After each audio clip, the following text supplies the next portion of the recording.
Ed in Hollidaysburg is up first. Rachel, you have that one for us. Sure. Ed asks, as part of a comprehensive pension reform package, what do you think of implementing a 30 and out retirement package and consider lowering complement across all departments by 1 to 3% through attrition, with all immediate and future cost savings going to the unfunded pension liability? Good ideas or bad ideas? I love when our listeners come up with their own plans and want to talk about them. Yeah, So no, what do you think? I appreciate it. I mean, Ed is right.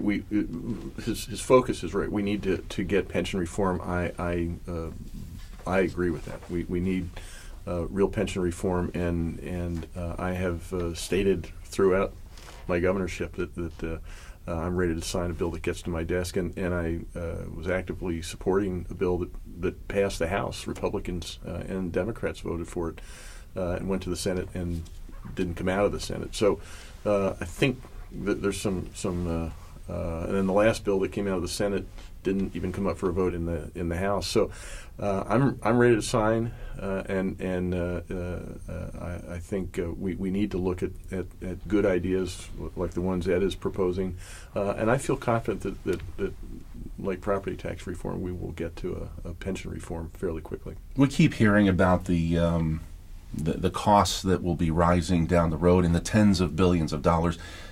We're running out of time to get this done, are we not? Yeah, the costs actually won't be rising, but they won't be going down until about 2035. They stopped rising, I think, last year. That was the big year, I think, last year. But we still have tens of billions in liability, correct? We do, Yeah. and we have to keep in mind, seductive as this sounds, pension reform will not eliminate but a portion of that unfunded liability. Part of that is because the state didn't pay its bills over the last 15 or 16 years.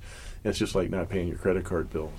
So last year in the budget, we did pay the bill in full, and it was expensive.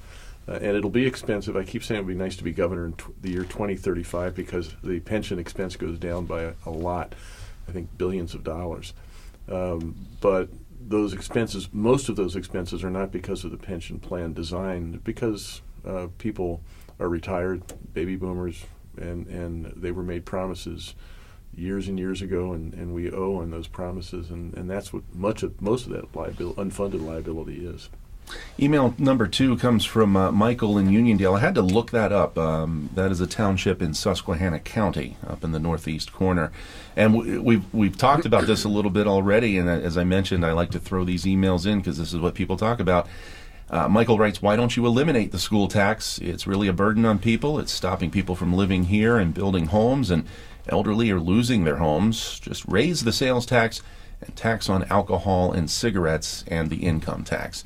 We talked about maybe there being a tax shift proposal in the works. PIT and sales tax is part of that, but is there any room left to tax alcohol? We just raised the cigarette tax. Just raised the cigarette tax, and alcohol's already taxed at 24% when you take the Johnstown flood tax. I mean, Michael's pointing out, just you and I had a long conversation about this. He's absolutely right. The property tax has to be reformed. People need relief. And the biggest chunk of there are mostly three different property taxes: one for your municipality, one for the county, and one for the school district. Of those, the school tax is the biggest.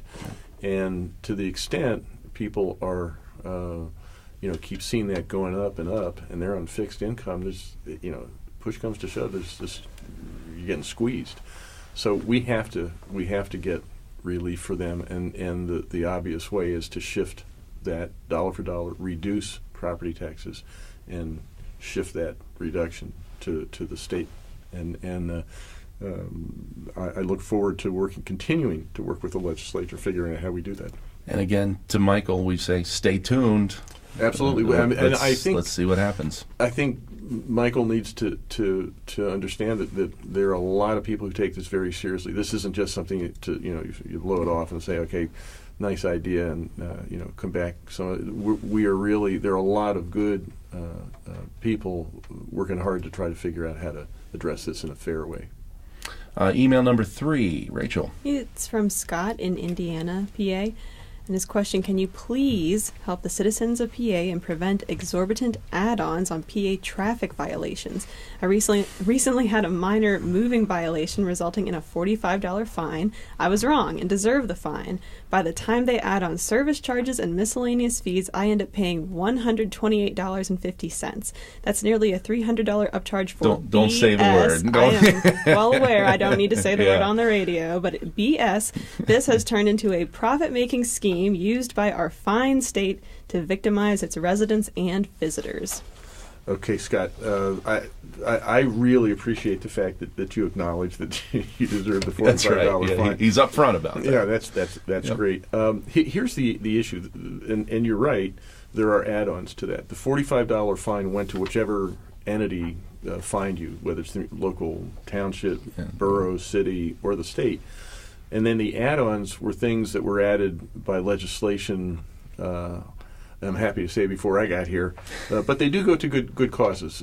Some of that goes to EMS, emergency medical support staff. Some of it goes to what's called the MCAT fund, which is a catastrophic insurance fund for medical professionals, doctors mainly.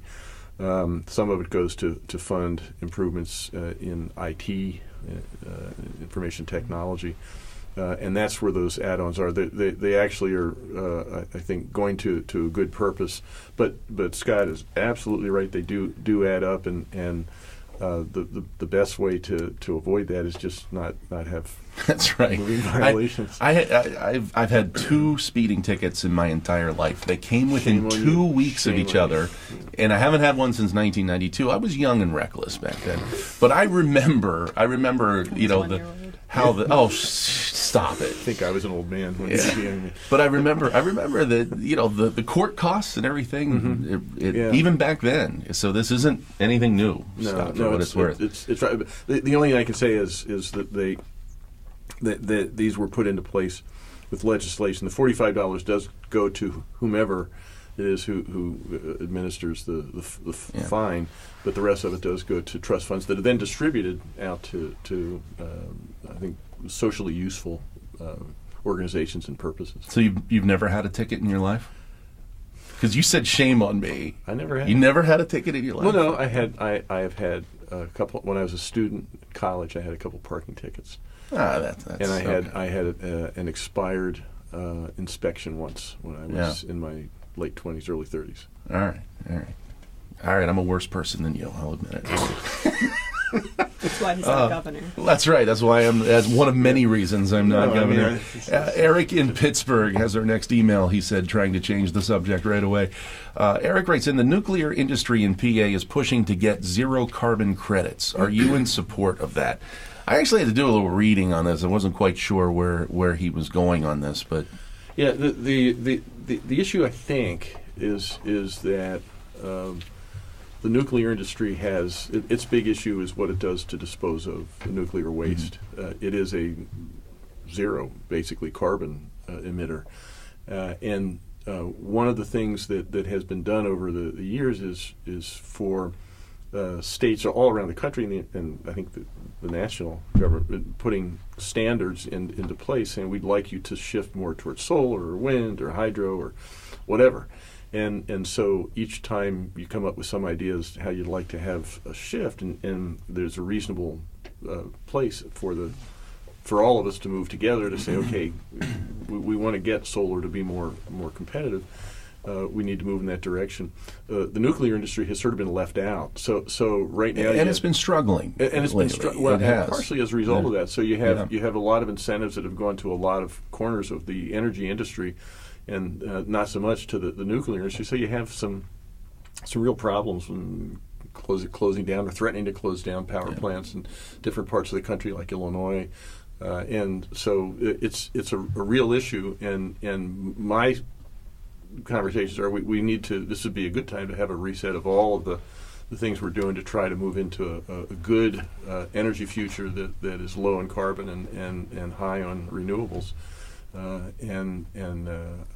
think that we need to make sure that the nuclear industry is part of that overall settlement.